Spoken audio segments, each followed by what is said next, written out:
বাউল সম্রাট শাহ আব্দুল করিমের ১০৯তম জন্মবার্ষিকী উপলক্ষে সুনামগঞ্জের দিরাইয়ে শুরু হয়েছে দুদিনব্যাপী লোক উৎসব।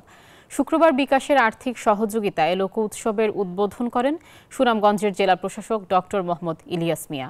সুনামগঞ্জ প্রতিনিধি মোহাম্মদ বোরহান উদ্দিনের পাঠানো তথ্য ছবি নিয়ে ডেস্ক রিপোর্ট।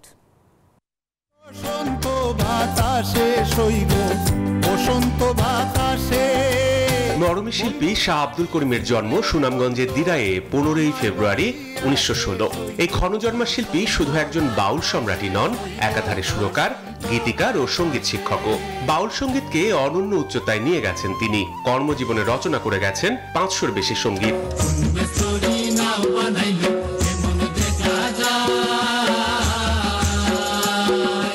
ভাটি অঞ্চলের মানুষের জীবনের বিচ্ছেদ, বেদনা, প্রেম, ভালোবাসার পাশাপাশি তার গান কথা বলেছে সকল অন্যায়, অবিচার আর সাম্প্রদায়িকতার বিরুদ্ধে।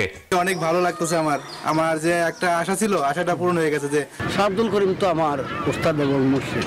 আমি 34 বছর সঙ্গ করছি গানে। ওনার গান দেশে বিদেশে প্রচলিত আছে, আরো বেশি প্রচলিত হোক, আরো সবাই জানুক, এটা আমরা সবাই চাই। 21 পদকপ্রাপ্ত বাউল সম্রাট শাহ আব্দুল করিমের জন্মবার্ষিকী উপলক্ষে তার জন্মস্থান সুনামগঞ্জের উজাধন গ্রামে শুরু হলো 2 দিনব্যাপী লোক উৎসবের। উদ্বোধন করেন সুনামগঞ্জের জেলা প্রশাসক ডক্টর মোহাম্মদ ইলিয়াস মিয়া। সরকার যদি আমাদের নির্দেশ দেয়, এটা জাতীয়ভাবে ন্যাশনালি মানে সরকারি স্পন্সরে হোক, এটা যদি সরকার চায় তাহলে পরে আমরা যত যে সাহায্য দরকার সেই সাহায্য আর একটা বাউল শিল্পীর গান লোক উৎসবের মাধ্যমে সবার কাছে পৌঁছে দিতেই এই আয়োজন বলে জানালো আয়োজক বিকাশ।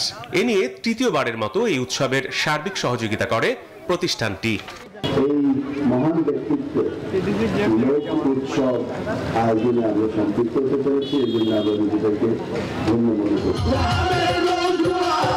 উৎসবকে ঘিরে দেশের বিভিন্ন জায়গা থেকে যোগ দিয়েছেন বাউল শিল্পীরা, আসছেন দর্শনার্থীরাও, বসেছে বিভিন্ন দোকানপাটও। দেশের বিভিন্ন অঞ্চল থেকে লোকজন আসে, দেশের বাইরে থেকে লোকজন আসে।